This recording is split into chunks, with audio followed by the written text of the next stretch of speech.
Save किया था ना? मैं सिर्फ इसलिए गया था क्योंकि उसने मुझे कॉल किया, that's it. But listen तो. Save it for someone else. जिंदगी में सेव करना जरूरी है, मगर जब बात पैसों की हो, सिर्फ सेविंग से काम नहीं चलेगा। इक्विटी म्यूचुअल फंड्स में इन्वेस्ट कीजिए और अपने सेविंग्स को आगे बढ़ने का मौका दीजिए। Mutual fund investments are subject to market risks. Read all scheme-related documents carefully. Before we begin, I'd like to make an appeal to all of you. For those who haven't already, I request you to take membership of the Print's YouTube channel, which costs only 159 rupees per month. Click on the join button to enjoy exclusive member benefits including loyalty badges, priority responses, and member-only videos. We are now also extending newsletters to our YouTube members. For this, I request all YouTube members to write to us with their full name and email address at members@theprint.in. That's members@theprint.in, and we'll get back to you. Lynch the unprintable word, someone shouted. There wasn't one to be seen, but someone had tied a clothesline to a lamppost in New York's Tenderloin district just in case. Every car passing up or down 8th Avenue between the hours of 8 and 11, the New York Times reported in August 1900, was stopped by the crowd, and every N on board was dragged out, hustled about, and beaten until he was able to break away. Local police soon arrived, but made little or no attempt to arrest the assailants. Today, somewhat less familiar images of America's far right are beginning to emerge. Inside an elite golf club, a white supremacist and self-described incel, an African-American rap musician who admires Adolf Hitler and believes Jews are plotting to have him declared insane, and a former president of the United States with disturbing sexual politics, all meeting to plot a comeback. Elsewhere in the world, except of course for those condemned to live through it, this kind of meeting would be the stuff of comedy. There is, however, something significant going on in America's right-wing politics. The global order rests, among other things, on predictability in American political life. The strange meeting held by Donald Trump at his Florida resort, Mar-a-Lago, last week suggests we probably wouldn't be wise to count on it. Far-right political organizations, the foundations of Trump's ascendancy, are running into a demographic wall. Together with immigration and urbanization, the growth of liberal-leaning millennial communities is undermining reliable Republican redoubts like Texas, Arizona, and Georgia.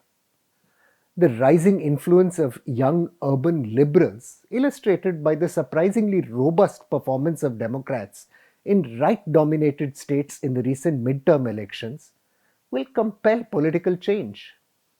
Republicans, journalist Derek Thompson notes, will have to abandon, I quote, the fumes of retrograde xenophobia and compete more aggressively for votes in the New South, that is, to be a party for moderates, for black voters, and for immigrants. For the far right, fundamentalist Christians, white supremacists, anti-Semites, survivalists, this will mean the loss of political influence cultivated over decades. The right hoped Trump would usher in a new millennium in which American greatness would be built around God and white supremacy. But that dream, it's turning out, could be permanently out of grasp. This political defeat, though, isn't only good news. It also opens up new dangers, pushing fringe figures towards violence and even terrorism. The lone wolf we hear so much about is not just a product of the jihadist imagination. For no particularly comprehensible reason, alt-right nation's neo-Nazi member Sean Obansky stabbed Richard Collins III to death at a bus stop because the just commissioned second lieutenant would not step aside and give him way. Jeremy Christian killed two men on a train in Portland who tried intervening to stop him from insulting a woman wearing a hijab. Federal Bureau of Investigations agents have regularly made arrests of far-right individuals distributing bomb-making instructions and plotting mass attacks on religious and racial minorities.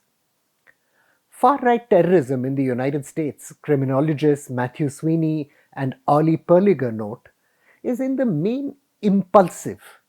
This is the way they put it, perpetrated without advanced planning and by perpetrators who are not associated with an active group nor have a criminal or violent background. There are, however, substantial reasons for concern this might change.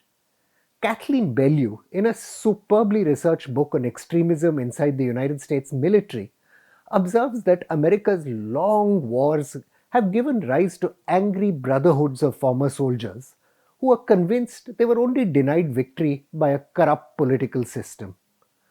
Toting guns and training cells in military tactics, organizations like the Oath Keepers claim the US has been captured by a shadowy elite conspiracy to seize its citizens' rights.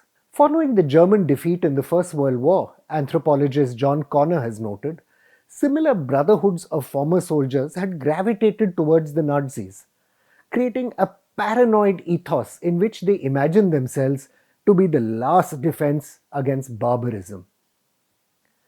A second tendency, scholar Ari Perliger has written, comes from zealots who believe a left-wing plot is underway to also strip America of its Christian character. In one post on an influential far-right online network, a leader points to, I quote, the removal of prayer from our schools, the removal of nativity scenes from our government property, the removal of crosses or any religious symbols from many municipal flags. To these groups, journalist James Pogue argues, one must add a disaffected elite new right.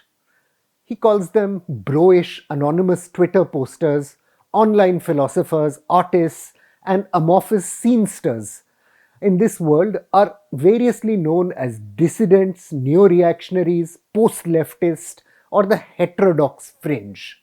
Fed by influences as diverse as European royalism to the legacy of the Unabomber Ted Kaczynski, this cohort believes individualist liberal theology, increasingly bureaucratic governments, and big tech are all combining to make a world that is at once tyrannical, chaotic, and devoid of the systems of value and morality. There's no great imagination to see what underpins the concerns of these right-wing white voters. Later in this century, the United States will transition from being a white majority country to one where whites are merely the largest single ethnic group. For the 18 to 29 cohort, the tipping point will actually come a little sooner, experts estimate, perhaps even inside this decade. Although America has been remarkable in its embrace of diversity, to some, especially people living in small towns and rural communities, change is just impacting too quickly. America has actually been here before.